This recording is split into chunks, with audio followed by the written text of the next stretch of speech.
A baby was sleeping soundly and safely in one of the rooms. Meanwhile, in another room, a man and a woman were engaged in their daily gaming session together. During the session, the woman remarked that she needed to stop exercising because she had heard the baby's voice and felt the need to check on him. She repeated that she had to go and see what was happening. The man, mid-training, suddenly became aware of the situation. He questioned whether it was truly appropriate to continue working out in the middle of the day with a married woman who also had a child. He began to wonder if he was really ready to continue with this arrangement. His thoughts drifted to the events that had happened 2 days earlier. 2 days ago, he had been working as a construction laborer for Sambo Construction. While he was on site, he received a video call from his girlfriend. Due to the loud noises at the construction site, he told her that he couldn't hear her properly and asked if she could speak louder. On the call, she started screaming, announcing that she was breaking up with him. Holding the phone in disbelief, he asked her what she was talking about so suddenly. She expressed her frustration, saying she was sick of him, sick of living in a smelly basement, and sick of not being able to go on vacation because he was always broke. Her voice was filled with rage as she shouted that she couldn't believe she had even considered marrying him and that her proposal had been a drunken joke. Looking at his phone, stunned and hesitant, he tried to reason with her, reminding her that she had once told him he was the only one for her. But she coldly clarified that he shouldn't get the wrong idea that she was already seeing someone else. That revelation left him completely blank. She told him she had finally found a decent guy, someone who made a lot of money.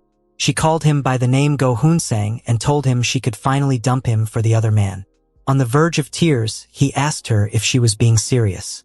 She confirmed it and sarcastically questioned how she had wasted 5 years with him, implying that it was only his strong physique that kept her around. She added that she didn't even know how she had waited during his military service and swore she would have to lose her mind to ever call him again. With that, she hung up. He screamed into the phone, begging her to hold on, but the call had ended. Tears began to fall as he broke down, whispering to himself whether this was really happening and admitting that she was right about everything. As he resumed his labor on the construction site, his thoughts were consumed with despair. He believed he had nothing to offer besides his strong body and wondered how he could ever take care of a woman. He convinced himself that no woman could ever plan a future with a man like him, someone broke and living hand to mouth. While he was carrying heavy materials, a car suddenly arrived at the construction site. Recognizing the car, he muttered that it belonged to the vice president and wondered what he was doing there. Co-workers around him murmured that the vice president must have come because they were behind schedule. One worker said they should hurry over before he got mad. Another remarked that the vice president was going to be furious. As the workers speculated about the situation, they noted that he must have been informed about last week's delay and were surprised that he had come in person to the site. Hoon-sang stood there silently, listening to their conversations, while his eyes remained fixed on the vice president. He thought to himself that they appeared to be around the same age. The vice president, being the grandson of Sambo Construction's CEO, had assumed the role at a remarkably young age. Rumors swirled that he was even dating a famous actress. Hoon-sang reflected bitterly that, in contrast, he had just been dumped because of his poverty and inability to even pay rent on time. The vice president, he thought, must never have known hunger and was likely surrounded by people. He wondered if he could be reborn as someone like him. He could surely live an extraordinary life. As he continued staring, the vice president seemed to notice him. Hoon-sang questioned internally whether the vice president was really looking at him. The vice president approached him and commented that he looked like someone who could take a beating. He confirmed that they had outsourced some tasks to him and then offered him 50,000 won per hit. The offer shocked Hoon-sang, but the vice president turned to his assistant, Mr. Kong, and instructed him to follow. Mr. Kong responded affirmatively. They led Hoon-sang into a separate room and began to physically assault him. After delivering 3 blows, the vice president scoffed, saying that Hoon-sang was weaker than he appeared, and that he had barely used any strength. He accused Hoon-sang of going easy because he had already made his daily wage. In response, Hoon-sang shouted that he could take more and pleaded with the vice president to hit him harder. Impressed by his endurance, the vice president exclaimed that he liked this kind of spirit. He turned to Mr. Kong and urged him to develop a similar strength. He then asked the site manager when the construction work would be completed. The manager cautiously replied that it would take 4 months. The vice president exploded with rage, accusing him of giving an even worse answer than the laborers. He shouted that 3 months was already too long and questioned whether the manager thought he could negotiate with him. Panic set in as the construction manager tried to explain, but the vice president cut him off, yelling about how many investors had already threatened to pull their funding if they were even a day late. He berated everyone for their inability to meet deadlines. Suddenly, in his fury, he attempted to strike Hwasama with a rod, screaming that he would kill him. Just then, the construction manager intervened, desperately promising that they could meet the deadline if only they were granted 1 more month. The vice president pulled out a bundle of cash from his wallet and threw it in Hwasama's face. Turning to the site manager, he instructed him to prepare additional funds for hiring new workers to cover weekend shifts, adding that the same payment adjustments should be made for those already employed. The construction manager responded promptly, assuring him with a, "Yes, sir." Hwasama sat there, stunned, as piles of money lay scattered before him. The vice president, looking over his shoulder, emphasized that safety was of utmost importance. He warned that if construction were delayed due to an accident, every single person would be fired. He told them to work quickly and safely, adding that they knew how things operated. After delivering his final warning, the vice president left the construction site. Afterward, Hwasama went to the shower, reflecting on how, just moments ago, he had been handed a large amount of cash by the vice president himself. As he stared at his reflection in the mirror, he noticed another man standing beside him. That man commented almost knowingly that Hwasama had an incredibly strong body and that, if he was born with it, he ought to use it to earn his living. Hwasama was taken aback by the remark. The man continued, expressing surprise that someone like Hwasama was doing rough, labor-intensive jobs such as construction work. Feeling defensive, Hwasama asked if the man was implying that he should sell his body, calling the idea ridiculous. The man responded bluntly, saying that no one cared about men like them who did such physically demanding jobs. He explained that heavy labor brought in little money, and that they had to earn as much as they could while their bodies were still young. According to him, even wealthy men didn't possess what Hwasama had, the physical strength that couldn't be bought with money. He stressed again that a body like Hwasama's wasn't something one could acquire with wealth alone. Growing increasingly agitated, Hwasama expressed his frustration. Later that night, he sat alone at a convenience store, eating instant noodles for dinner. His thoughts drifted to his father, recalling what the man used to say often, that his son's body would one day be worth a lot of money. His father, a construction worker himself, had suffered a traumatic brain injury from an industrial accident. The meager compensation he received barely prolonged his life, and eventually, he passed away without anyone truly caring. That same father had forced his young high school-age son to follow the same difficult path. Hwasama realized then that poverty was something that was handed down from one generation to the next, and that breaking free from its grip was almost impossible. But the one thing his father had passed down to him, his strong, capable body, was something that even the wealthy could never attain, not even in death. He began to wonder if he couldn't use that gift to escape this life and build a better future for himself. As he sat quietly, still eating dinner, the man he had encountered earlier at the shower appeared outside the convenience store with 2 girls. One of the girls held a camera and snapped a picture of Hwasama, commenting mockingly that he looked a little stupid. Standing behind them, the man pointed out that Hwasama was the one he had spoken about. The girl handed the man a deposit of 300,000 won. The man remarked that Hwasama's body was about the size of President Joe's forearm. Joe, holding the camera, responded that she would pay more once she had seen him in person and urged the man to try his best to recruit him. She stated that a gemstone only became a jewel after being cut and polished. Meanwhile, Hwasama remained unaware of the exchange taking place outside. The girl turned to another girl beside her and called her by name Yuna, telling her to get ready. Yuna answered with a casual okay. Shortly after, Hwasama stepped out of the convenience store. As he walked down the street, he reflected once again on his life, wondering what he was doing. He questioned whether there was truly anything more for a man like him who merely did manual labor until the day he died. Lost in thought, he was suddenly startled when someone appeared behind him. It was Yuna. He apologized immediately, not realizing he had bumped into her. Yuna reassured him that it was fine and walked away. As she disappeared into the distance, he found himself thinking that she was remarkably beautiful. But then, something caught his attention. He looked down at his hand and realized he was holding a card. It read, "If you need money, call me." He stood there, shocked, as it dawned on him that the girl must have slipped the card into his hand before walking away. Confused and curious, he began to wonder what exactly was going on. That night, he returned to his house and found himself staring intently at the card the girl had given him. He couldn't take his eyes off it. His thoughts wandered, questioning whether a business card that simply had a phone number and the message telling him to contact if he needed money was a new tactic for exchanging contact details, or merely an elaborate scam. He eventually picked up his phone, hesitating for a moment before dialing the number. He told himself that there was no way to know the truth unless he gave it a try.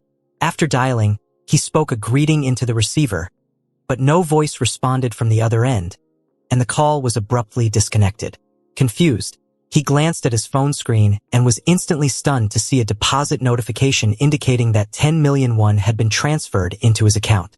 Shock swept over him, and he tried to process the situation, murmuring in disbelief about the sheer amount of money.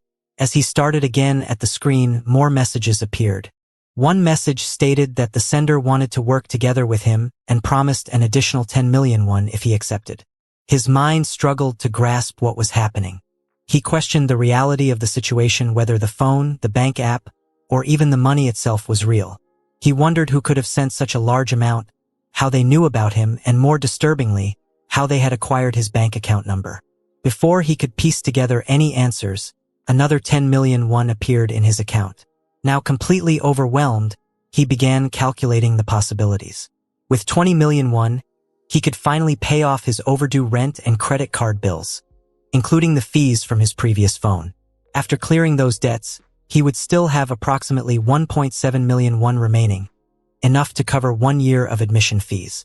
Without further delay, he responded to the message with his acceptance.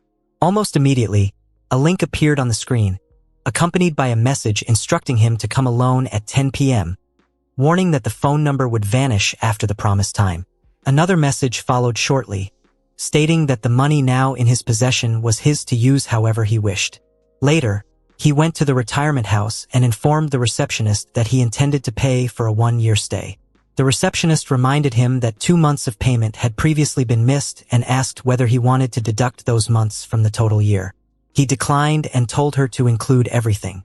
The receptionist, noticing the change in his financial condition, remarked that it seemed he had found a job and added that his mother would be pleased. He then inquired about his mother's condition. The receptionist explained that his mother was doing better than before, slowly becoming more active, and suggested that if he wanted a more accurate update, he could speak to the doctor in charge or visit his mother personally. He agreed, and she guided him to his mother's room, where the older woman sat quietly in a wheelchair. The receptionist approached the woman gently and informed her that her son was there. The woman tried to speak and eventually managed a soft greeting. The receptionist praised her for the effort, noting her progress. After leaving the room, he walked quickly, recalling the doctor's previous assessment. The doctor had pointed out that while his mother's dementia was concerning, her heart problems posed a much more serious threat. She required immediate heart surgery, but for now, she was being given medication to manage her Alzheimer's symptoms. The doctor had emphasized that this medication was straining her heart, worsening her condition. He checked his phone again, only to find that his balance now stood at 6 million won. He realized the money would not be nearly enough. The doctor had suggested that it might be best to stop the current treatment and transfer her to a larger, more advanced hospital. A sense of urgency surged through him as he started running through the crowd, ignoring the annoyed stares of people around him. He kept running, focused only on his thoughts. He reasoned that instead of trying to earn small amounts of money by doing minor jobs, it would be better to take action immediately. He needed to move forward, not delay. Determined, he made his way to meet Yuna. On the way, the doctor's words echoed in his mind, questioning whether he was truly going to let his mother die without even attempting surgery. He thought of Yuna again, remembering how easily she had transferred 20 million won as though it meant nothing to her. That gesture alone suggested she might be capable of giving him even more. Without wasting another moment, he rushed toward the address mentioned in the message. He reached the building, ran inside, and opened the door. The place was filled with people, most of whom appeared to be couples, but he didn't pay them any attention. He pushed past them all and went directly to Yuna. She stood there, composed, and told him that he had arrived at the right time. He didn't waste any words and asked what he needed to do next. Yuna informed him that his role would be to assist various women with their training and help train them during exercise sessions. She also provided him with the address of the house he was to visit the following day. The next day, he arrived at the building and stood in front of the designated apartment. His thoughts were swirling, but he tried to calm himself, deciding that he shouldn't overthink the situation. He reasoned that he simply needed to greet the client and begin the session as professionally as possible. Still, he found himself wondering how exactly to phrase his introduction, whether he should plainly say that he was there for a private training session or try to make it sound more natural. As the door opened, a woman appeared in front of him. He looked at her, momentarily stunned by her appearance, silently acknowledging to himself that she was very attractive. The woman invited him to come inside. As he stepped into the apartment, he greeted her politely and noticed that she was already dressed to play a game attire, seemingly ready for the session. He felt a quiet sense of relief, realizing that she had already prepared for the session and that he wouldn't have to find an awkward way to start. The woman then pointed quietly toward a room and asked him to go in silently, explaining that her baby was sleeping. As he walked into the room, his eyes landed on a framed wedding photo, leading him to conclude that she was married and had a child. Taking in the environment, he acknowledged to himself that this was his first time conducting a training session with a woman who was also a mother. They began the jumping session, and he reminded himself that there was no reason to feel embarrassed. He was not the only one experiencing something new. The woman herself had said that it was her first time working out after her husband's absence. He realized she must be feeling nervous and possibly uncomfortable exercising with a male trainer. He resolved to behave respectfully and carefully to ensure she didn't misunderstand his intentions or feel uneasy. During the session, the woman asked him about his age. He responded that he was 25. She then remarked that he was 2 years younger than her and asked if she could speak to him informally. With that light-hearted exchange, the two of them resumed the training session. As they continued exercising, but the moment was interrupted when the baby, who had been sleeping in the other room, suddenly started crying. Su Woo-jin became visibly concerned and apologized, explaining that her baby had likely woken up. He reassured her that it was fine, though he couldn't help but notice the shift in her tone. It had become noticeably more polite and gentle. She then made a request, asking if he could watch the baby for a short while so she could take a shower. He hesitated, surprised by the sudden responsibility of looking after someone else's child. However, he agreed. She expressed her gratitude and left to take her shower. Left alone with the baby, he approached the child and gently tried to console the little one. He offered a bottle but quickly noticed it was empty. As he was tending to the baby, Su Woo-jin quietly returned from behind. He turned to her and mentioned that the baby might be hungry and was likely looking for her. Then, she asked a question that caught him completely off guard, whether he would like to be her husband for a day. He laughed nervously, unsure of how to respond. She immediately clarified that she was just joking, but then added more sincerely that she would like him to stay by her side, if he was comfortable with that. He smiled and responded without hesitation, letting her know that he was happy to stay. While Su Woo-jin was gently consoling her baby, he stood nearby, lost in thought. A question lingered in his mind.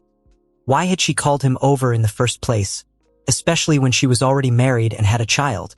He wondered if she truly needed a man just to act as her husband for a single day, or if there was something deeper behind her request. His thoughts drifted into a flashback, recalling the moment he had been presented in front of the woman who was a friend of Yuna. She had spoken to him sternly, pointing out that appearing nervous in front of a woman didn't give a good impression and questioned whether he could handle the job with that kind of demeanor. He had responded with a respectful tone, assuring her that she could trust him. But she quickly reminded him that this wasn't the military and urged him to loosen up. He nodded, again replying formally. She had then shifted the conversation, continuing from where she had left off. She explained how Banam City, once infamous for its brothels, had become part of a major redevelopment plan. With the completion of the high-speed subway connecting it to Seoul Station, a wave of startups and IT enterprises had flooded into the area.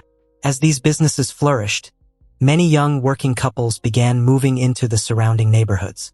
Department stores and branded retail chains, aiming to serve this new population, opened their doors and entered into fierce competition. Well-known cram schools had also taken root, turning Banam City into a vibrant educational hub that even surpassed Daechi City in prestige. It had transformed from a decaying red-light district into a modern, thriving city, arguably the most successful redevelopment project of them all. She had gone on to speak about the nation's highest divorce rate, describing how businessmen would leave their offices only to end up in hotels, while legal battles over child custody and property rights seemed never-ending. Eventually, she handed him a business card, explaining that it would serve as a gateway and a guide for welcoming new customers. She had emphasized that he would become a special offering for VIP clients, someone unforgettable. At that time, he had been left confused, wondering what exactly she meant by calling him a gift. Back in the present, he stood silently beside Su Woojin, who had managed to lull her baby back to sleep. Watching her now, he couldn't help but reflect on the earlier words. Could it be that she saw him as one of those gifts, a special presence in this rejuvenated city? He questioned whether he could truly become something meaningful for others in this place. He remained with her in the apartment until evening, quietly observing her as she moved about her space. He thought about how she had worked out in her own home with a man she had only just met, and yet had grown so comfortable with him in such a short time. He didn't know whether she was simply lonely or perhaps emotionally distant from her marriage. Still, the entire day, she had spent it with another man, and her husband hadn't reached out to her even once. He wondered if her husband even lived with her anymore. Yet, he was certain he had seen their wedding photo earlier. Suddenly, she stirred from her rest and asked if he would like to do another round of cardio session. He responded with some surprise, questioning the suddenness of her request. She reminded him to keep his voice down, as the baby was still sleeping, and insisted that they begin again. He asked if she was sure she was up for it, and she affirmed that they could manage it now. He looked at her with concern, realizing how unusual and unfamiliar this whole situation was for him. Despite the strangeness of it all, they began their second session of exercise together. During the workout, Hoon-sang asked Woojin where her husband was.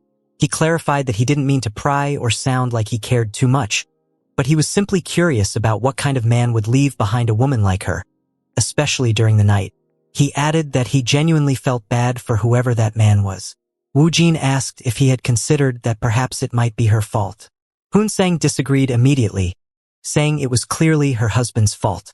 He pointed out that despite her spending the entire day working out with another man, her husband hadn't even called her once. Woojin explained that her husband was simply busy with work. Hoon-sang asked whether the baby was doing all right and whether she had eaten.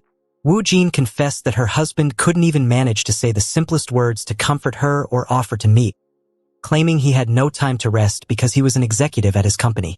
Hoon-sang responded bluntly, suggesting that her husband was probably with another woman at a hotel, and she knew it deep down.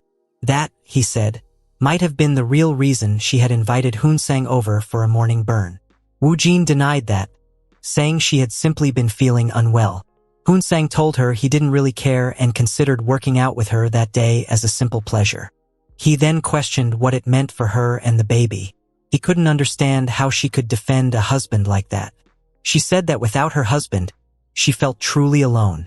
Hoon-sang told her she was already alone and guessed that she had probably married young.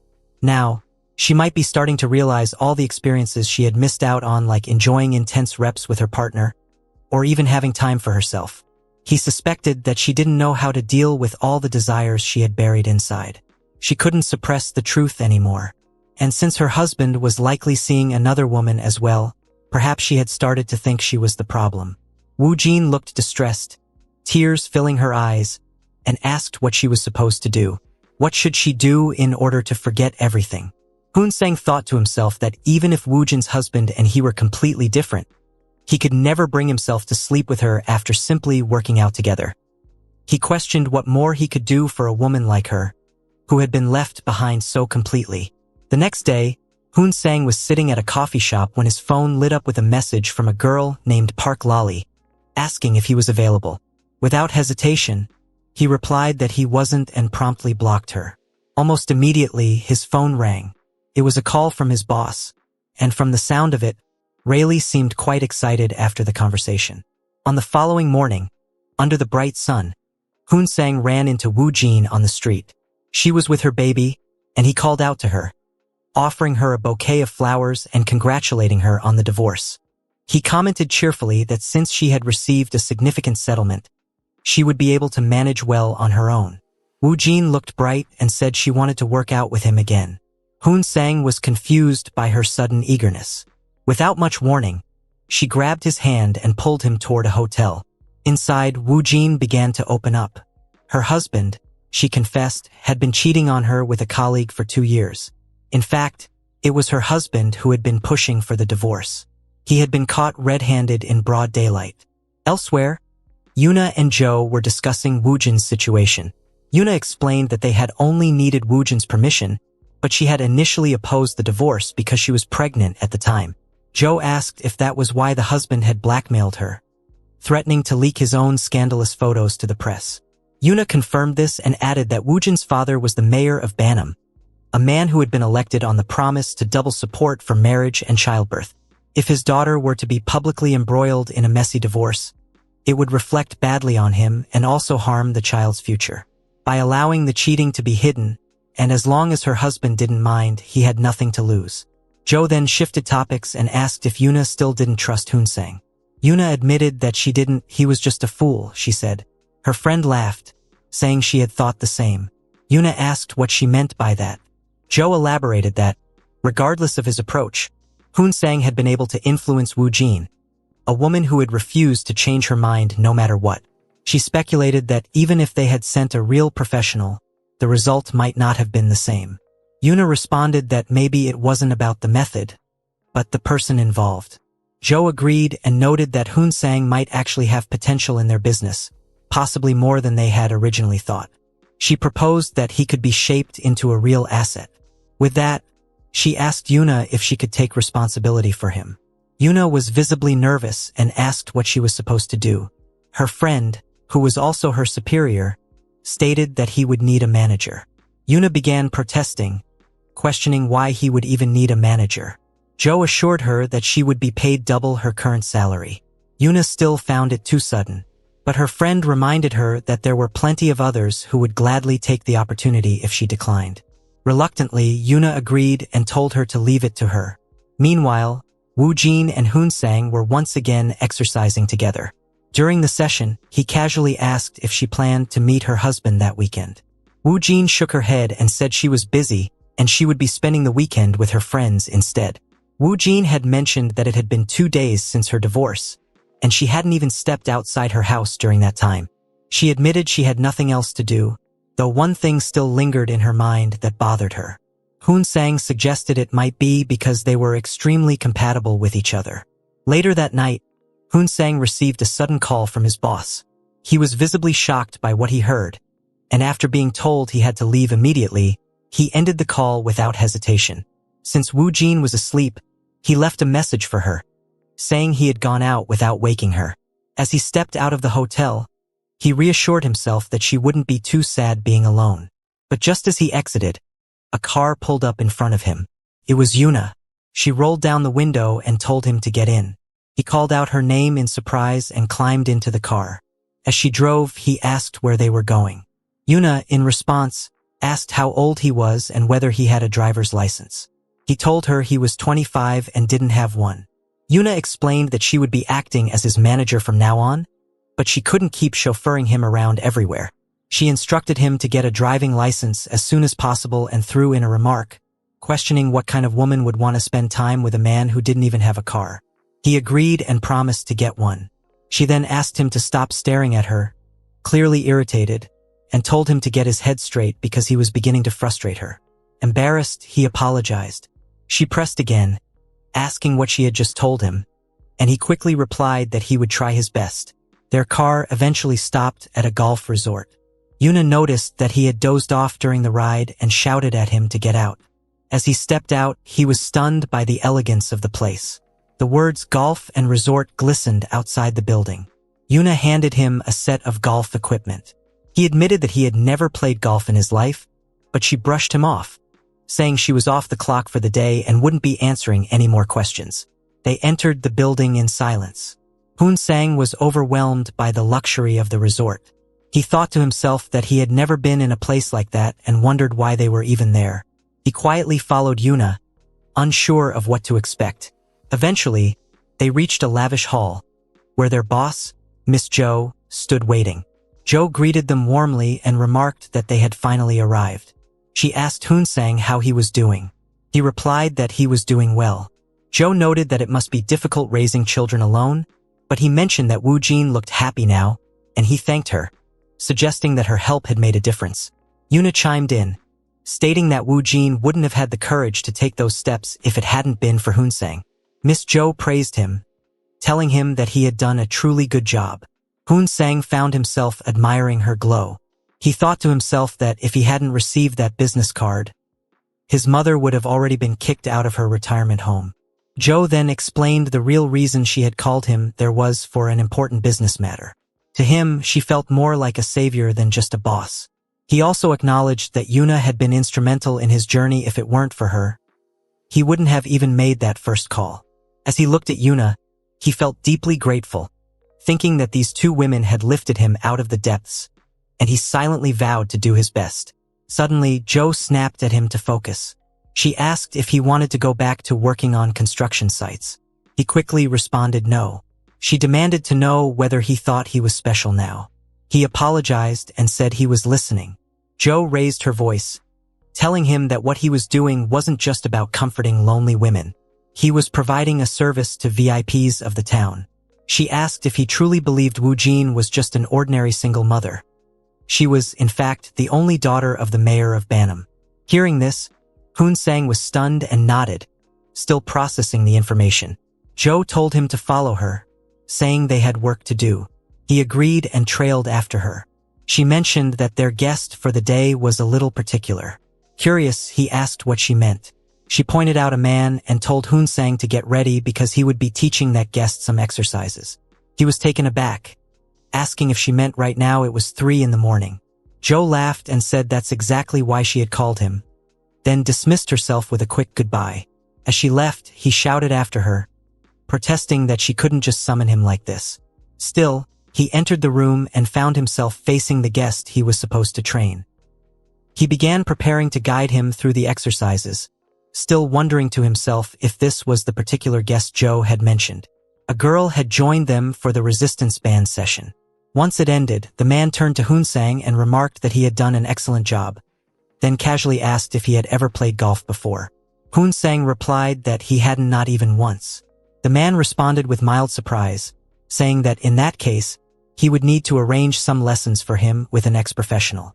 Curious, Sang asked who that professional might be. The man gestured with a nod toward the girl who had participated in the training with them, revealing that it was her. He added that she used to be a professional golf player and mentioned that they were heading out to the field the next morning, instructing Sang to schedule a tea time with Daehai. Sang looked confused upon hearing that. The man stood up, advised them not to stay up too late, and walked away in the direction of Boss Joe's room. As Sang watched him disappear down the hallway, he found himself wondering why the man was heading to the boss's room at this hour. Turning to the girl whose name he now knew was Daehai, Sang recalled what the man had said and suggested that, since they had an early morning, they should probably go to sleep soon, especially considering it was already 2 a.m. Daehai's expression suddenly turned blank. Sensing something off, Sang asked if she also seemed a bit confused at the moment. To that, Daehai responded that she had been the one who called that man. She explained that he was actually a board member of Sambo Construction. The name Sambo Construction immediately struck a chord with Sang, as he had previously done work for them. Daehai went on to say that the board member was currently visiting Ina on a business trip. Surprised by this revelation, Sang asked her if that meant she was the VIP in question. Daehai, in return, asked if the boss hadn't informed him yet. She then introduced herself more formally, stating that her father was the president of Sambo. This revelation left Hoon-sang stunned once again. He realized that not only was her father the president of Sambo, but that she was also the youngest granddaughter of the group's founder and the sister of Sambo's vice president. Essentially, she was none other than the legendary golf goddess Lee Dae-hai. Hoon-sang began to laugh sarcastically, his expression laced with irony. Seeing this, Dae-hai appeared startled and asked what he found so amusing. He replied that he simply couldn't help but laugh. His tone shifted to one of bitterness as he revealed that it was the vice president of Sambo Construction, her brother, who had led him to her. This revelation left Dae-hai visibly surprised. She asked him in disbelief whether her brother had some kind of grudge against him and wondered aloud if Hoon-sang had worked under her brother in the past. Hoon-sang confirmed that he had worked for a company contracted by Sambo. With a bitter chuckle, he pointed out the irony of the situation of a man like him from the lower rungs of the hierarchy ending up in service to someone as privileged and powerful as her. Dae-hai burst out laughing as well, teasing him by saying that he hadn't even technically worked for the company itself but rather as a laborer under Sambo. She then mockingly asked what exactly he expected from her, before pausing and mischievously announcing that she had just changed her mind. She warned that she would devour him over the weekend and have him buried in cement afterward, joking that it would be a shame to waste such an effort to kill him. Tired of the banter, Hoon-sang told her to stop joking around. But Dae-hai leaned in further, her tone suddenly darker. She asked him if he truly believed she was joking. She wondered aloud if it had never occurred to him what might have happened to his predecessors where they had disappeared to perhaps sunk deep in the ocean or hidden away in some uninhabited valley. She continued laughing, her voice echoing with unsettling cheerfulness, and warned that no one would even miss him if he were to vanish and die somewhere. She sarcastically added that perhaps the news might spare a few lines for a paycheck-to-paycheck laborer living in poverty. Hoon-sang looked at her, disturbed, and silently reflected on how twisted the minds of rich people could be. He found himself thinking that both of the siblings were exceptionally skilled at provoking people. Then, in a sudden burst of emotion, Hoon-sang grabbed Dae-hai forcefully. Alarmed, she asked what he was doing. He retorted that she hadn't truly listened to him. If he were destined to die anyway, then he might as well try to take her down with him. He'd destroy her and strip her of every last cent. Worried now, Dae-hai asked him what he was saying. Hoon-sang replied that he had once heard a story about a girl born into wealth who had never received proper attention growing up. He said that this girl had developed neurological issues and had become incapable of functioning without a man in her life. Her ego, he claimed, was immense, yet beneath that, she suffered from a deep inferiority complex. He went on to say that the girl was so unintelligent that the only thing she was remotely good at was playing golf. Furious, Dae-hai shouted, demanding to know if he truly wanted to die. Hoon-sang, calm but provoking, asked what was so wrong. She screamed at him, asking where he had heard such a story and swearing that she would kill him for it. He smirked and commented that she actually had a cute side, smugly adding that he had now backed her into a corner. From the way she spoke, he claimed he could tell exactly what kind of person she was and how she lived her life. He resumed laughing sarcastically, questioning where she had gotten her arrogant attitude from. He sneered, asking where the spoiled rich girl had gone, the one who used to cry to her father. To him, she was nothing more than a lost child. Then, he asked mockingly if she still planned on lashing out at him. In response, she asked if he was already exhausted. That only made him laugh again. After completing the workout, Hoon-sang finally fell asleep. However, early the next morning, Yuna stormed into his room, shouting at him. Groaning, he muttered that he hadn't gotten much sleep. But Yuna ignored his complaint and kept yelling, demanding whether he was getting up to go golfing or not. She reminded him there were only 10 minutes left until his tea time and questioned if she really had to wake him up. Feeling flustered, Hoon-sang hesitantly sat up and responded that he was already awake, just getting up now. Soon after, they both made their way to the golf course. When Hoon-sang arrived, he noticed that everyone else was already present and actively playing. Dae-hai appeared to be leading the session, receiving praise from the others for her impressive shot. Watching her from a distance, Hoon-sang found himself silently acknowledging how different she seemed from the previous day. He thought that maybe it wasn't a lie after all. She truly did seem like someone who had once been a professional golfer. Dae-hai approached Hoon-sang and asked whether it was his first time playing golf. He admitted that he had never tried it before. She gestured toward the direction of the red flag past the woods and told him that was the target hole. Then, handing him a pair of gloves, she held his hands and instructed him on the basics. She told him to place his left hand above his right, positioning his right pinky over his left index finger. She guided him to rotate his back and bend slightly at the waist, adjusting his legs into position. With calm firmness, she explained that he needed to think of his body as a rubber band, telling him that he couldn't just force his way through it. Meanwhile, Joe and the board director were seated behind them, observing. The director remarked that she must really like Hoon-sang, to which Joe responded with a chuckle. Joe admitted that what had happened the previous day had been quite a sight. He had never seen Dae-hai offer to teach someone like that. The director suggested they give the two some space. Joe replied that he might be open to the idea if it were someone high-ranking, but Director Hwang wasn't that person. He reminded Hwang of what he had said the previous night, that he wasn't a bad girl. Laughing awkwardly, Hwang responded that he had only been joking and advised Joe not to be so stiff. Still chuckling, he agreed that they should probably give the pair some room. It couldn't be helped. Back on the field, Dae-hai continued trying to teach Hoon-sang, but her frustration grew as he struggled. At one point, Hoon-sang wandered off toward the stream in search of the ball. Dae-hai called out, demanding to know why he was there. He shouted back that the ball had fallen in. Annoyed, she told him to get out of there. She extended her hand to help him out, but as she leaned forward, she accidentally slipped and fell into the stream as well. Hoon-sang burst into laughter, teasing her by pointing out that she had fallen too. Furious, she splashed water at him, calling him crazy. A nearby golf field helper, witnessing the scene, began dialing on his phone.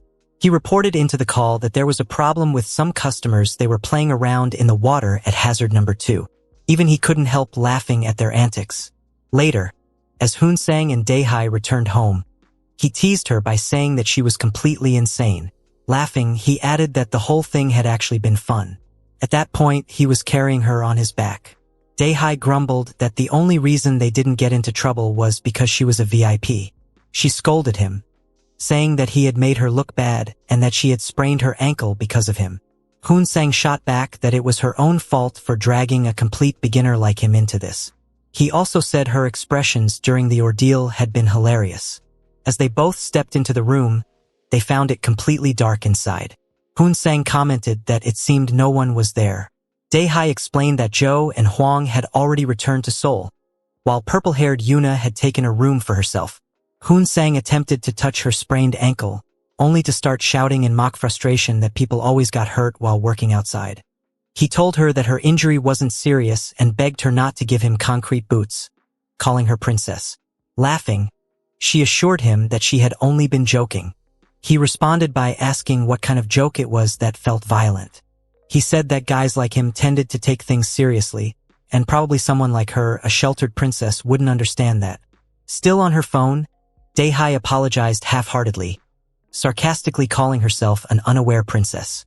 He eyed her skeptically and asked whether she had really been joking. Then, noticing that she had suddenly pointed her phone camera toward him, he became visibly worried and asked what she was doing. As he tried to grab her phone, she yelled at him to stay away, reminding him that her ankle hurt. He looked at her and asked earnestly whether she was really that curious about him. After a moment of hesitation, she admitted softly that she had never met anyone like him. He replied that he couldn't tell whether she was simply honest or actually a fox. With a teasing smile, she asked what he would do if she were a fox. Would he run away? He answered that no, he wouldn't run. Instead, he said he'd exercise with her. Dae-hai looked at Hoon-sang with a mix of annoyance and disbelief, asking him what he was doing, reminding him that she was a patient and that her ankle still hurt.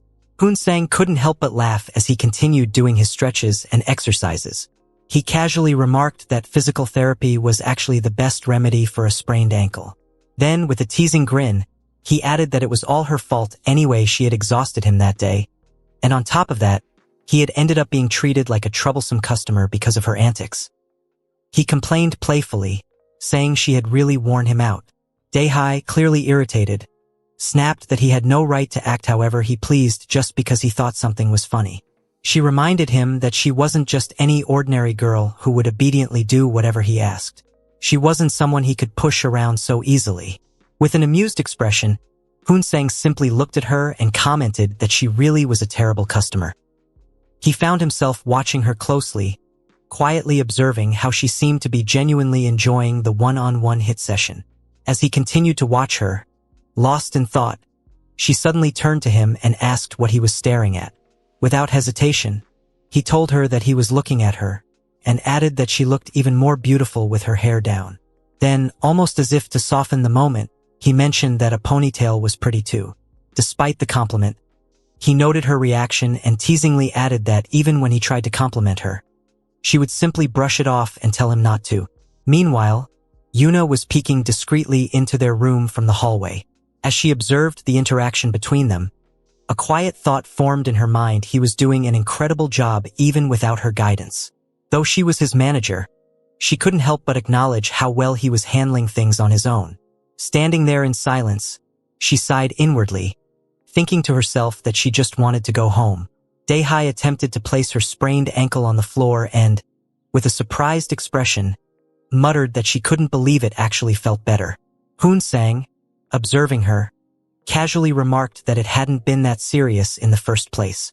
Still concerned, she cautioned that they couldn't be too sure, and insisted the bandages shouldn't be removed just yet. He advised her to take a shower, adding that he'd help her rewrap the bandages afterward. Hesitating slightly, she thanked him under her breath. He chuckled and teased her, remarking that she actually knew how to say thank you. Her response was one of mock irritation. She told him to make her some ramen while she went to shower. As she stepped into the bathroom, Hoon-sang stood up and headed to the kitchen, beginning to prepare the ramen. When she returned from her shower, she spotted him standing there and shouted for him not to mix the egg into the soup. He told her to just try it first because he was confident in his ramen-making skills. She rolled her eyes and sarcastically replied that she was sure of that. The two of them sat at the table together eating ramen. He served her a bowl, reminding her that he would rewrap her foot once they finished eating. She brushed it off with a casual whatever. He then asked if she wanted him to grab a beer, to which she scoffed and replied, asking what he meant by beer ramen called for soju. He brought out a bottle of soju, and the two of them began drinking together. He looked at her curiously and asked if she was really that rich. She seemed much more normal than he had expected. She retorted that just because she was rich didn't mean she couldn't enjoy ramen and soju. He acknowledged that it was possible, but said he would have expected spaghetti and wine from someone like her. With a wistful tone, she explained that she had spent her youth abroad, learning golf in the United States. She had been there for so long that she couldn't even stand the sight of Western food anymore. Even something as simple as spaghetti made her feel sick. It reminded her too much of that time in her life. He smiled and told her that from now on, he'd remember it was all about Korean food for her. She quickly shot back, asking who said she would be seeing him again. He confidently told her he believed she would end up contacting him. She raised an eyebrow and asked him where he had learned to flirt like that. He insisted that he wasn't flirting. She dismissed his response and asked whether he had ever dated anyone before. He admitted that he had been in a relationship with one girl for 5 years. That revelation surprised her, and she exclaimed in disbelief that he had dated one woman for 5 years. He looked confused and asked why she was reacting like that. She replied that in her world, they'd practically call that a marriage. He explained that in his world, it wasn't so simple. No money, no stable job, no house. How could someone like him marry and raise kids in that situation? He confessed that he had come to realize there was no point in raising a child only to have them end up like him. Then he added that although it was technically 5 years, they had probably spent no more than a month of actual time together. He asked if she understood what he meant, then turned the question back on her. How many relationships had she been in? She shrugged and said she couldn't remember exactly. The shortest one lasted 2 days and the longest a couple of months. He smiled and told her that meeting many people wasn't a bad thing. It helped to avoid mistakes in the future. She looked confused and asked what he meant by mistakes. He explained that people usually learn something after each breakup, like how they could have handled things better or what not to do with the next person they date. She seemed skeptical and questioned whether people really changed. She told him that all her relationships ended the same way ghosting was common, and most of the men she had dated left while she was still sleeping. With a laugh, he asked whether her comment about burying him in cement was related to that. She smirked and said that it was something she did just for fun. It was entertaining to see him get flustered. He shook his head and told her bluntly that she wasn't fit for marriage at all. She replied indifferently that she wasn't interested anyway. Later, they were both sitting in a room watching a movie together. Out of the blue, she thanked him. He looked over and asked what for. She told him it was for being there with her at that moment. Studying abroad had been lonely and difficult, and things hadn't changed even after returning. Once her professional golf rankings started to drop, people stopped caring about her. The paparazzi had once called her a beautiful golfer, but when she became less polished, they treated her as though she didn't exist. She admitted that, for the first time, she felt happy and free. She never truly liked golf to begin with. She had once wanted to tell her father that directly to his face, but she came to realize that he never really had expectations of her. The millions he had spent sending her abroad to study golf were, in her eyes, nothing more than an excuse to send his talentless daughter away, out of his sight. With tears beginning to fall, she confessed that she had become a woman who now taught golf to her brother's business partners, a life with no emotion and no love. She started sobbing. Without hesitation, Hoon-sang gently hugged her and told her to stop crying. He urged her to get some sleep and promised that he would hold her until she did. Through her tears, she asked if he meant it. He assured her that he did. She quietly thanked him once more and then fell asleep in his lap. Yuna arrived at the room shortly after. She saw Dae-hai sleeping peacefully with her head on Hoon-sang's lap. Observing them in silence, she made a mental note of what she was witnessing. Hoon-sang's phone vibrated. He glanced at it and read a message that made his stomach tighten. The message said that the president was demanding he leave the resort immediately. Sambo was working behind the scenes to block the press from releasing any photos of him and Dae-hai playing golf together. The directive was clear: leave now. A look of dread crossed his face as he read the message. Quietly, he rose from where he sat and followed Yuna out to her car. As he sat in the passenger seat, his heart felt heavy. He turned to her and asked, almost to himself, whether it was really okay to leave Dae-hai behind like that. Yuna calmly told him that it was perfectly fine to leave Dae-hai there.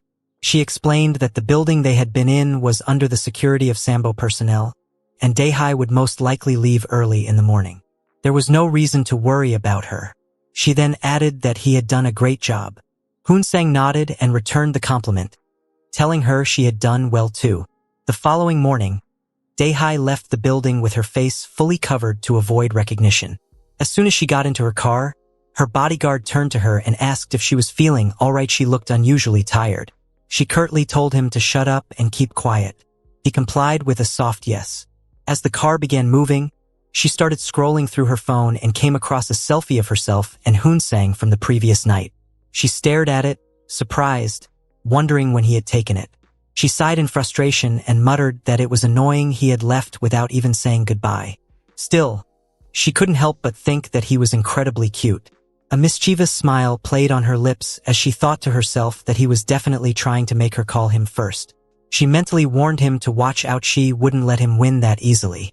Meanwhile, at the Sambo Company headquarters, Vice President Lee Ji-chong, who was also Dae-hai's older brother, was seated in his office. His manager entered the room and asked if he had seen the photos. Ji-chong turned around with a puzzled expression and asked which photos he was referring to. The manager approached and showed him a series of images. As Ji-chong looked through them, he saw several pictures of Dae-hai and Hoon-sang together.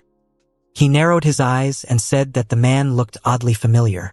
After a moment of silence, he instructed the manager to run a full background check on the young man.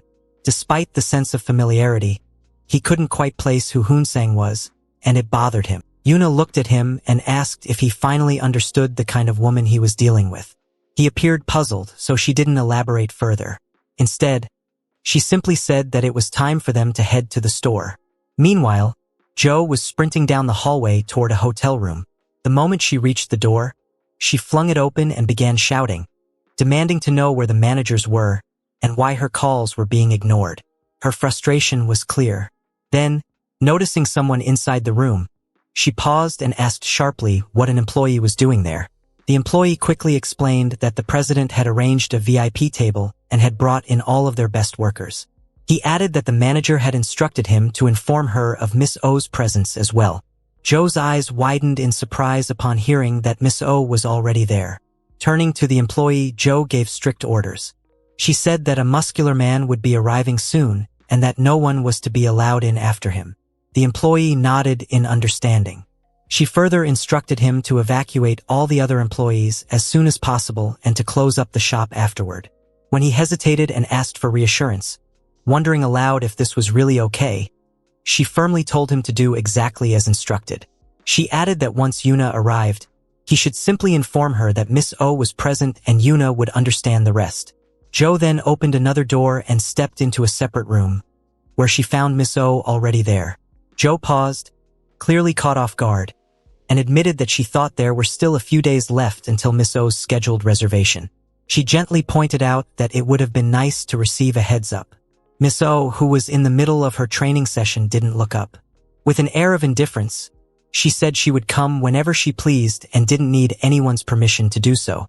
She then turned her attention to Joe, questioning whether her employees actually brought in any money, noting that they all looked so frail she could probably knock them down with a couple of hits. With a pointed tone, she added that she had heard Joe had hired someone promising, and asked where that person was. As Yuna and Hoon-sang arrived outside the hotel, an employee was already waiting for them.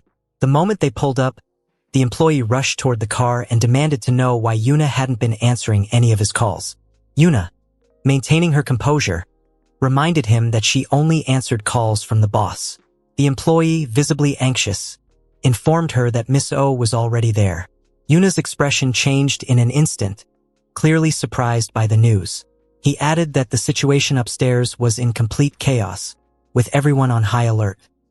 His eyes then shifted to Hoon-sang, and he asked Yuna if the man beside her was the rumored ace. Without entertaining the question, Yuna told him to stop yapping and instructed him to park the car. She then turned to Hoon-sang, asking him to get out of the vehicle. Once inside the hotel, Yuna led Hoon-sang toward the elevator and up to one of the restricted floors. As soon as the elevator doors opened and they stepped out, Hoon-sang glanced around, clearly confused by what he saw. He asked what kind of place this was. Yuna explained that the floor he had seen last time was above this one and served as the women's club reserved for exclusive hotel guests. This floor, however, was the real host bar meant for entertaining high-profile customers. She warned him not to make eye contact with anyone and simply to follow her. He nodded and agreed. As they entered, Hoon-sang looked around in amazement and quietly remarked that this was what the place actually looked like. But Yuna pulled him aside, her tone urgent, telling him they didn't have time to waste. She said that whatever they had planned for the day would have to be postponed. Instead, she instructed him to focus completely on the customer he was about to meet. She added that she would trust him to handle it well, and that he needed to pay close attention to everything that happened. On their way to the room, they encountered a man sitting in the hallway. Hoon-sang politely asked the man to move aside. The man, mishearing him, snapped and demanded to know what he had just said. Hoon-sang calmly repeated himself, and the man, realizing the misunderstanding, quickly apologized. Eventually, they reached Miss O's room. Inside, Miss O was berating Joe harshly, treating her with thinly veiled contempt. When Miss O noticed Hoon-sang walk in, she immediately turned to Yuna and asked if that was the man she had been referring to. Her eyes scanned him critically. With a smirk, she commented that he had a good body, just the kind she liked. She then declared that since he was finally there, he could begin training her for her session.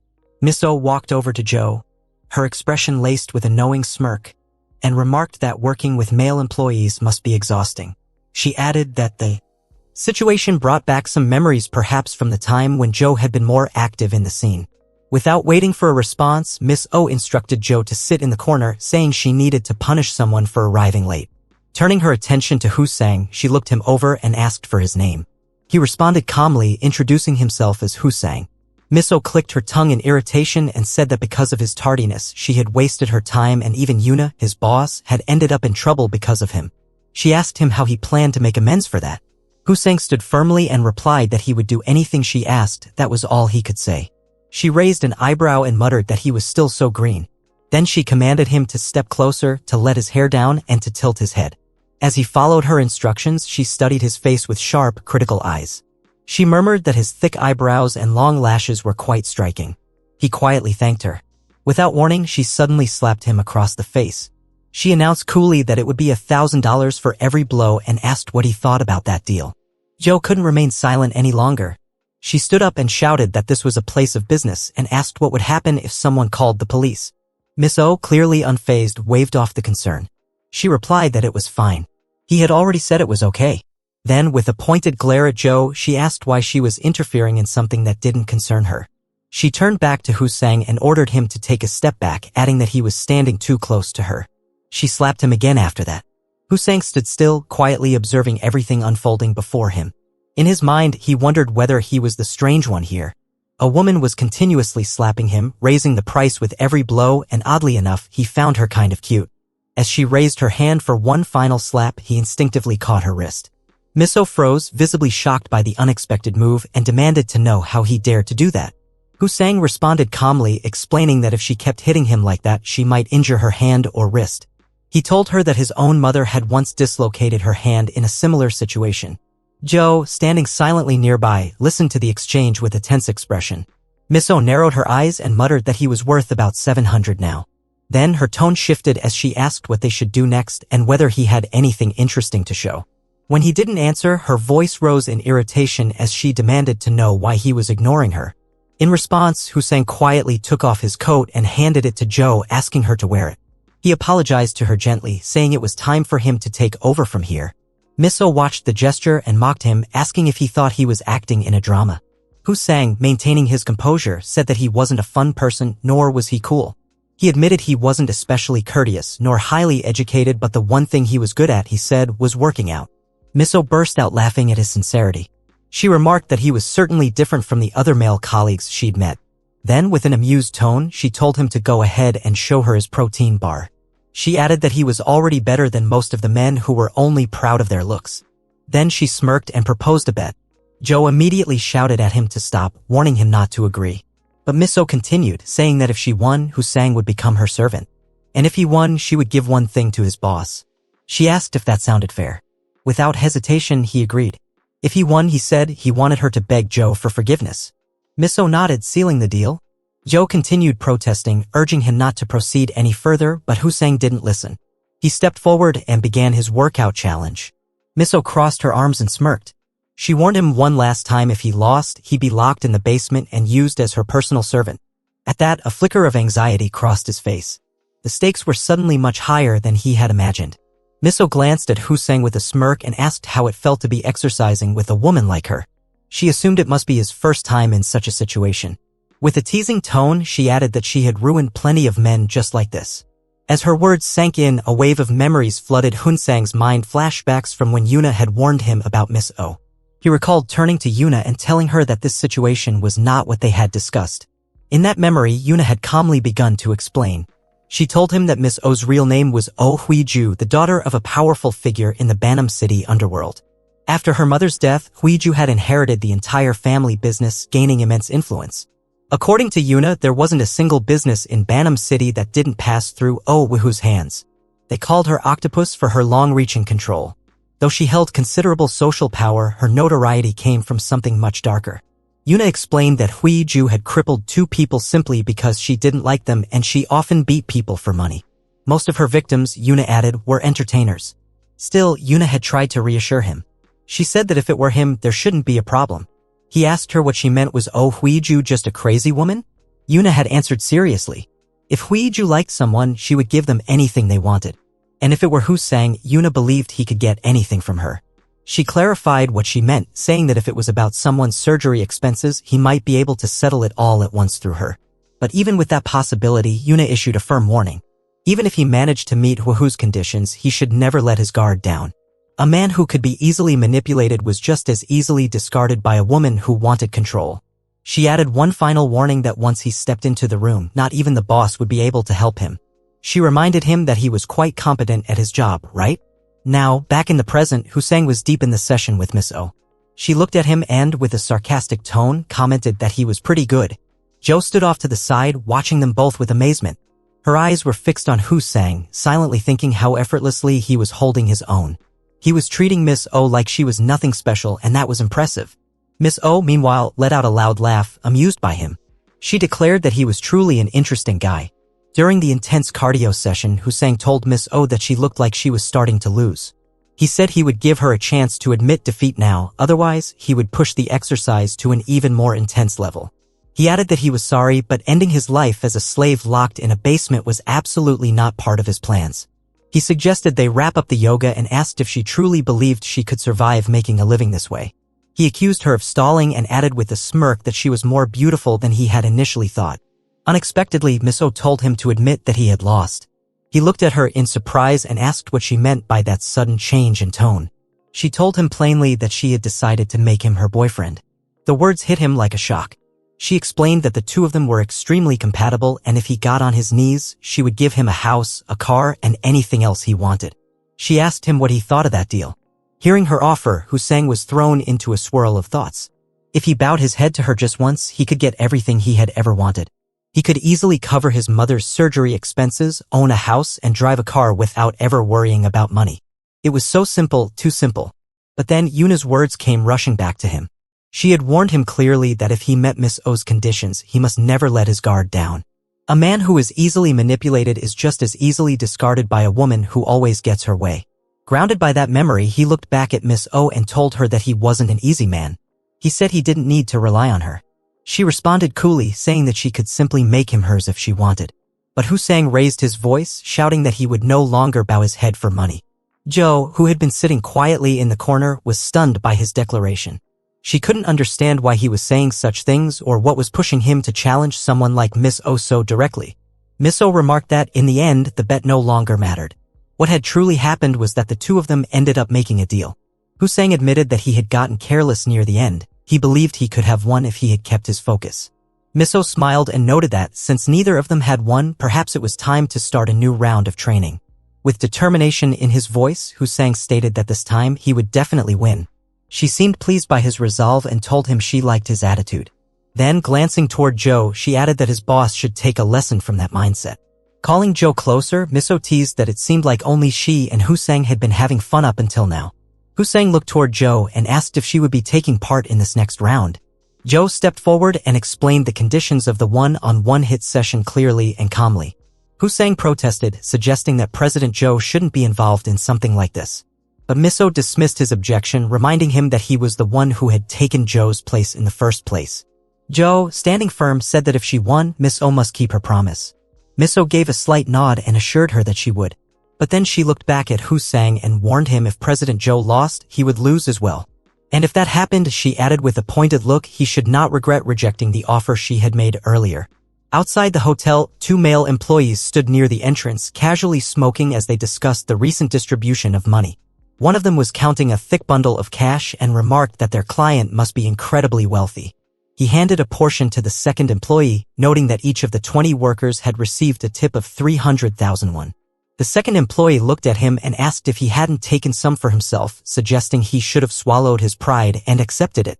He added that she breathed a different kind of air now far above them. The first man scoffed at the remark, questioning what made her air so different. Was she some kind of god or the president? The second man smirked and told him to go back inside and ask her directly if he was so curious. The first employee insisted that it wasn't about the money. As he looked down at his phone, his frustration showed, muttering that it really pissed him off. He couldn't let it go not like this. He had to witness her downfall with his own eyes. With that thought, he began dialing a number on his phone. Back inside the hotel, Hussein continued the intense session with Miss O and Joe. Miss O remarked that neither of them seemed capable of being honest. Hussein shot back that if she had just admitted from the start that she wanted to work out with him, things would have been a lot simpler. His tone was bold, pushing her. She laughed, amused by his bluntness, calling him crazy. But he pressed on, saying that the rumors were true that the so-called queen of Banam City's loan industry, Oh Juhui, was indeed the infamous octopus. The way she was reacting to just one workout technique made everything else clear to him. He confidently claimed that he had discovered her weak point and vowed to become the man who would teach her a lesson. He asked her what she thought about that. But before she could respond, the door was suddenly kicked open. A group of men stormed into the room. It was the police. Joe had been sitting at a table nearby, sipping beer quietly when they entered. One of the officers looked at her and remarked that she couldn't possibly be drinking all that stock alone. He asked where the others had gone. Joe didn't respond. Seeing her silence, the officer spoke again, this time more sternly, and ordered his team to search the entire building, including the parking lot. Joe then spoke calmly, requesting the officer to step aside for a moment. She asked if they had brought a warrant. The officer simply told her to stand up. She remained seated, refusing to comply. Meanwhile, Yuna was seen in her car, racing down the road in a hurry, heading somewhere with urgency in her eyes. Miss Oh and Husang were also seated in the back seat of Yuna's car. The police and detectives continued their relentless search throughout the hotel, moving room to room with precision. Back inside, one of the detectives approached Joe and began to speak in a low, conversational tone, sharing his thoughts and some old memories. He explained that 10 years ago, the neighborhood had been nothing more than a strip of cheap restaurants. But after a subway station had been built nearby, the area had transformed into a district filled with upscale hotels and high-end dining establishments. As the environment had evolved, he suggested their relationship ought to evolve as well. It couldn't remain a simple exchange of money and information forever. The detective then leaned closer and, with a smirk, asked Joe if it wasn't about time they resumed their old private training sessions. Joe responded with a calm smile and reminded him that since all the cheap restaurants that used to line his pockets were now gone, perhaps he should learn to be a little more humble. With that, she handed him an envelope thick with cash and reminded him gently that it would be unwise to risk losing the pension he had worked so hard to earn. She told him that if he really wanted something, he should come back after retirement. She'd give him more then. The detective accepted the envelope, counted the money silently, and admitted that he couldn't go against her. Joe immediately followed up by asking about the information she had requested earlier. Without hesitation, the detective handed over a stack of papers. As Joe began reading through them, he asked why she continued to get involved with Sambo, warning her that it was becoming a nuisance. She didn't respond, so he continued explaining the case. The stack of documents included details about a man who had fallen from a great height, but something had broken his fall. Though he had initially survived, he had passed away shortly afterward. Joe stared at the image of the injured man clipped to the report and quietly asked whether there had been any injuries aside from the torn-off bruises. The detective explained that the man had been completely wrecked on the outside, suffering multiple fractures and internal bleeding.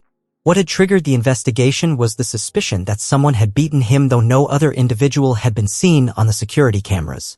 Upon examining the building interior, the investigators had found empty bottles and signs that someone had been living there, most likely the man himself.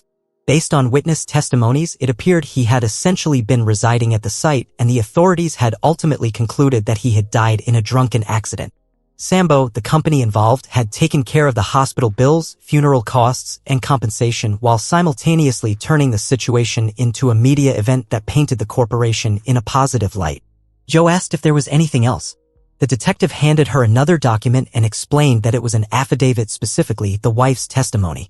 He added that in the man's last phone call to his wife, he had mentioned something about dying and being threatened. Still, everything else had conveniently fallen into place, and given that the wife was suffering from dementia, the police weren't going to act on her claims. Joe looked down at the paper with sadness. Observing her reaction, the detective noted that it seemed she had already known about some of this. Meanwhile, in Yuna's car, Miss Oh and Husang were continuing their private workout session in the back seat. Yuna glanced at them through the rearview mirror, silently wondering how they could continue with such intensity as if they had both lost their minds. Miss Oh noticed the change in Husang's demeanor and teased him, remarking that he hadn't shown an ounce of embarrassment when Joe was around, but now that Yuna was present, he seemed hesitant. She teased further, implying that it felt like she was stealing him from Yuna. He quickly protested, raising his voice in mild panic, saying that it wasn't like that at all. Miss Oh raised an eyebrow and casually said that he didn't need to overreact. Still flustered, he repeated himself, insisting again that it wasn't like that. Miss Oh and Husang had spent the night in one of the luxurious palace rooms. As the morning light filtered in, Husang awoke beside her, watching her sleep in silence. He muttered to himself that, as expected, his dreams had been strange. He couldn't understand why every woman he got involved with never knew when to stop. He groaned softly, questioning how he never managed to finish his workouts early in the morning. At this rate, he thought he'd end up hospitalized. He slowly stood up, left the bed, and wandered into the hallway. Observing the grandeur of the palace, he recalled Miss Oh's words about giving him anything he wanted, be it a house, a car, or more. Looking around, he realized she hadn't been joking. A thought surfaced: if he truly took her up on her offer, maybe he could finally afford his mother's surgery. Just then, a maid appeared and informed him politely that his meal was ready, asking him to follow her. He nodded, briefly wondering if she had overheard his mumbling. Following her through the hallway, he was led into the dining room, where the maid gestured for him to sit wherever he liked and enjoy the meal. Inside, Yuna was already seated at the table, quietly eating breakfast. The maid turned to her and asked if the food was to her liking and if the accommodation had been satisfactory. Yuna nodded and replied that it was. The maid smiled and said she would bring more food, then proceeded to place a variety of dishes on the table. Hussein took his seat and began eating. As he tasted the food, he noted that although it looked like a regular tossed dish, it was surprisingly delicious. Glancing at Yuna, he observed her eating heartily and remarked that it was nice to see a different side of her. She responded that everyone enjoyed good food and mentioned that she hadn't eaten anything the entire previous day because she had been busy taking care of him. He apologized, but she cut him off sharply, making it clear that wasn't what she had wanted to hear. She reminded him that he hadn't eaten either, given his non-stop workout sessions.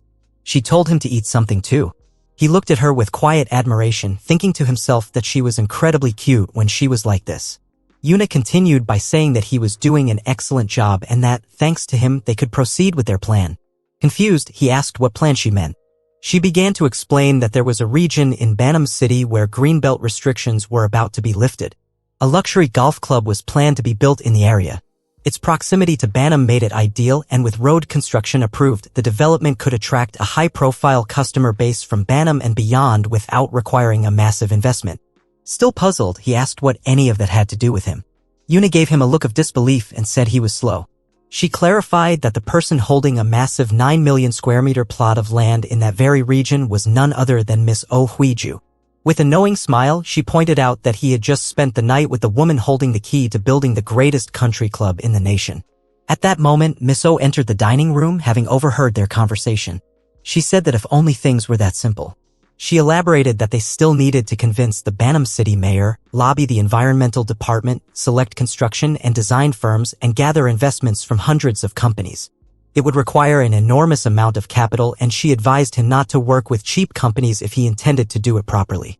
She promised that she would repay him generously if he took the venture seriously. Without warning, Miss Oh walked up behind Hussein and hugged him, asking if he had slept well the night before. He turned slightly and questioned why she was asking that out of the blue. She replied that it had been perfect for her. He shifted uncomfortably and pointed out that Yuna was still in the room. Miss Oh shrugged and reminded him that this was her house. Yuna stood up, thanked her for allowing her to stay the night, and said she would take her leave. Miss Oh waved her off playfully, saying that Yuna didn't need to be so polite. With a mischievous smile, she added that it had been a passionate night and, thanks to Yuna sleeping in the adjacent room, Hussein had been even more energetic. She laughed and said it would have been even more fun if Yuna had been in the same room doing the exercise with them. Embarrassed, Hussein quickly pulled Miss Oh away and told Yuna to leave the room. Yuna nodded, said she was already going, and told him she'd see him later. Late that night, a man wearing a mask and a cap entered Hunsang's old room, carefully concealing his identity. His movements were precise and cautious as he began searching the space. After rummaging through several drawers and corners, he unzipped a bag and discovered a large bundle of cash inside. Alongside it was a simple card with a message that read, "Call me if you need any money." The man stared at the card in silence, gripping it tightly as he wondered what exactly it meant. Yuna left the palace in haste, heading straight to her car. As soon as she settled into the driver's seat, she broke down in tears. Her thoughts circled around the cruel and mocking words Miss Oh had hurled at her. It hurt her deeply to recall how casually they had assumed she had been sleeping peacefully next door. In truth, she hadn't slept a wink. How could anyone sleep soundly in such a suffocating palace, surrounded by such tension? Her phone began to ring, snapping her out of her thoughts.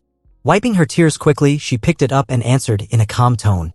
She assured the caller that everything would proceed just as Miss Oh had promised. She stated that she was currently at home with Hussein and would be there right away. Elsewhere, Jo was seated in her office, engaged in a video call with her superior. The boss, visibly annoyed, questioned her directly, asking what was going on. Jo, trying to brush it off, responded that it was nothing, just something she had to quickly check on. The boss wasn't satisfied with that answer. If it was nothing, he asked, then why couldn't she have contacted him the day before? Jo explained that she had received a ridiculous false report and had been busy entertaining a special guest. The boss's tone sharpened as he asked what kind of special guest had been important enough to make him wait. Jo tried to keep things light, reminding him that he knew her well. But he wasn't having it. He remarked that she was always trying to slip past criticism with sly words.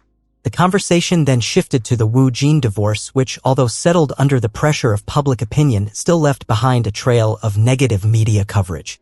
Rumors were spreading claims that Wu Jin was having an affair with someone younger. The boss warned that even if the story was exaggerated, public perception mattered. He reminded Joe that if she gave too much attention to such rumors, it would be impossible to manage the rest of her term. His final instruction was firm. She was to prepare for the country club project from the ground up, keeping all outside interference away. Meanwhile, in another setting, Dae-hai sat at the dining table having lunch with her brother and father. Her father turned to his son and inquired about Dae-hai's recent activities, asking if she was still involved with YouTube. Her brother dismissed the idea, explaining that she had given that up. These days, she was spending time with company executives. He added that it would have been a waste of the millions spent on her education if she continued making strange videos online, tarnishing her reputation. Their father then asked about Dae-hai's wedding plans. The brother informed him that the wedding was scheduled for the 16th of the following month, and he had already made the necessary reservations. The father nodded in satisfaction, expressing that he had never received true filial piety from his daughter. Now that she was heading to her husband's home, he had no more regrets. He looked forward to finally having a grandchild. As the men continued their conversation, Dae-hai listened silently, her expression heavy with sadness. She sat quietly, looking at the photos on her phone of her and Hoo-sang. Her thoughts raced in confusion.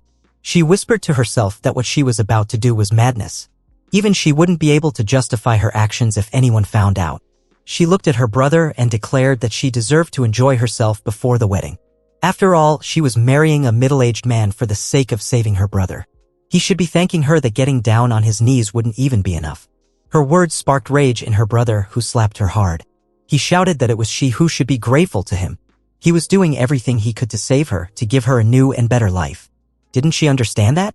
As his anger escalated, he demanded to know how she had met the man in the photo. He threatened to beat the truth out of her if she didn't speak. Dae-hai broke down in tears, unable to bear the weight of the moment. Back at the palace, Miss-oh and Hoo-sang were working out together. Though his body followed the motions, Hoon-sang's mind was elsewhere. He couldn't stop thinking about Yuna's flushed, hurt face and the sharp sting of Miss-oh's words. One phrase kept echoing how neither Yuna nor the president could stop her. Each syllable had filled him with a quiet fury. Fueled by frustration and a storm of emotions, he began pushing himself harder, his movements becoming increasingly aggressive. He didn't speak, but inside he was raging. Elsewhere, Dae-hai lay on the floor, bruised and trembling after the beating from her brother. Her eyes were fixed on the same photo of herself and Hoo-sang. Her fingers gently touched the screen. Her thoughts whispered that anyone looking at this picture would think they were a couple. A soft smile flickered on her tear-stained face as she thought that all she wanted right now was a simple bowl of ramen and a bottle of soju. Miss-oh had a bunny clip in her hair and held it delicately in her hand as she approached Hoo-sang. She looked at him with a playful expression and mentioned that she thought he could help her with something. Hoo-sang stood there silently, eyes fixed on her, his mind filled with questions. He couldn't quite figure out what was going on with this woman or what she really wanted from him. She handed him an item and explained that it was part of a set she had purchased. Though she had never used it before, she assured him that the quality was quite good and urged him to take a look. As he leaned in, examining it more closely, she asked softly if he was all right. Instead of answering, Hoo-sang moved closer, wrapped his arms around her, and muttered that she was standing too far back. Hoo-sang continued his gaming experience with Miss-oh. Hoo-sang had been working out with Miss-oh when, at the same time, Yuna was speeding in a car, rushing to reach Miss-oh's residence. Upon arriving outside the door, she began ringing the doorbell repeatedly, calling out and asking if anyone was inside and requesting them to open the door. From behind the closed door, a voice responded, asking who was there. Yuna firmly stated that the employee currently inside with Miss-oh was not listed on the visitor log for the day. In response, the voice from within explained that they were unable to contact Madam and requested Yuna to try reaching the employee directly instead. Growing increasingly frustrated, Yuna raised her voice, shouting that the man had been there since the previous day and that the person inside was well aware of it. The voice, however, replied that they had no knowledge of the situation. Yuna, now even more agitated, demanded that at the very least she be connected to Madam. But the voice denied that request too, stating that it wasn't possible. Her anger escalating, Yuna shouted directly at Oh Hui-ju, questioning who did morning burns in broad daylight and insisting that the door be opened immediately as she was sure Hui-ju was inside. Suddenly, the door swung open. Yuna snapped that it should have been opened earlier, but her tone quickly changed when she was met by an imposing figure, a broad-shouldered, muscular man standing in the doorway. He asked her what business she had there. Seeing him, Yuna was visibly startled and nervous, confused by his presence. The man resembled a bodyguard or possibly a manager, and his intimidating presence left her uncertain and shaken. While continuing the workout, Hussein suddenly heard a voice from above that immediately caught his attention. He clearly recognized it as Yuna's and began to wonder why she was there and what could have happened so suddenly. Curious and concerned, he started making his way out, intending to see what was going on. Before leaving, he turned to Miss O and reminded her that only she was aware of the fact that they were exercising in the basement. He emphasized that since she was the only one who knew, he was essentially the only person capable of taking her out of that place. He told her to stay calm, and if she waited patiently for his return, he would make sure to reward her. Miss O simply listened in silence as he left the basement and headed upstairs. By the time he reached the entrance, Yuna was already calling his name and shouting for him. Approaching her, he asked her directly what was going on. In a furious tone, Yuna began yelling at him, demanding to know what he had been doing there and whether he had any idea of the current situation. Confused, he told her he didn't understand and asked her to explain. Yuna then revealed that his house had completely burned down and someone had deliberately set it on fire. Without wasting another moment, Hussein rushed to his home. Upon arrival, he stood before the scorched structure, staring blankly at the remains. The entire building had been reduced to ashes. He was overwhelmed by confusion and sorrow as he processed the devastation. Soon after, Hussein, Yuna, and the landlord made their way to the police station. There, a police officer informed them that the fire was confirmed to be an act of arson. The landlord, visibly shocked, questioned why anyone would do such a thing, wondering aloud who could have possibly set the house on fire. The police officer then played CCTV footage on a computer monitor and asked them to take a look. He explained that the footage was captured from a nearby camera and showed a man entering the building shortly before the fire started. The man wasn't a tenant or a delivery worker. What stood out was the fact that he entered the building empty-handed but left carrying a bag. The officer pointed out that there was a high probability the man had broken into Hunsang's room, taken something valuable, and then set the apartment on fire to destroy evidence or cover his tracks. Turning to Hussein, the officer asked if he remembered what might have been inside that bag. Yuna immediately shot a sharp glance at him. Hussein hesitated before replying that he didn't really remember and wasn't sure what it could have been. At that moment, a memory came rushing back to him like a flashback. He suddenly recalled that the bag contained 50 million won in cash. Yuna had asked him to keep the money until the money laundering process was completed. She had entrusted him with the cash to help cover the costs of his mother's surgery. That very money had now been stolen. Consumed by frustration and regret, Hussein returned once again to the charred remains of his home. He stood there, visibly angered and filled with sorrow. The landlord soon arrived and mentioned that it would take quite a while to clean up the area. He asked Hussein if he had anywhere else to stay in the meantime. Hussein admitted that he didn't really have a place. The landlord then offered him the option of staying in a rooftop storage room, but Hussein declined. Instead, he stated that he intended to finalize the contract for the house that very day and asked the landlord to use his deposit to help restore the place. The landlord, now confused, asked him what he meant by that. Hussein explained that he felt personally responsible for what had happened and that he was filled with remorse. Touched by his sincerity, the landlord said that while it wasn't much, he would gratefully make use of the money. He thanked Hussein, referring to him as a student, and told him to visit the real estate office the next day with his contract. Hussein agreed and told the landlord to take care of himself. As the landlord walked away, he muttered to himself, wondering what kind of enemy the young man must have made to go through something like that. He also questioned when he might find a new tenant to replace him. Yuna, standing nearby, overheard the conversation in silence. Afterward, she turned to Hussein and suggested that they should leave. The two of them got into the car and began driving away. During the drive, Yuna asked him whether he thought the thief's only goal had been the money. Hussein replied that he wasn't sure, but couldn't stop thinking that the fire might have been connected to his current actions. He also suspected that their boss probably knew more than he did. Yuna then suggested they go to the boss's hotel where they could also discuss temporary living arrangements for Hussein. Looking at her, Hussein suddenly brought up something seemingly unrelated. He asked her if she would teach him how to drive. Yuna responded that once he had a home again, it would be a promise she would teach him how to drive. Meanwhile, unbeknownst to them, someone was lurking nearby, secretly taking photos of their car. It was Kim Woo-shik, a news anchor from SBBC. He was filming the scene discreetly, observing their car as it drove away. His thoughts lingered on the woman he had seen inside the car with Husang, wondering who she was. Husang and Yuna arrived at Boss Joe's hotel and explained everything that had happened. After listening carefully, Joe remarked that the incident might have been triggered by a photo taken with Lee Dae-hai. Husang was visibly surprised and asked what photo she was referring to. Joe clarified that Lee Dae-hai had recently been spotted making a reservation with the Sambo group at Hotel Hwan, a venue the family frequently used for their private events. A few weeks earlier, there had been marriage discussions between the Sambo group and Hwang Daily.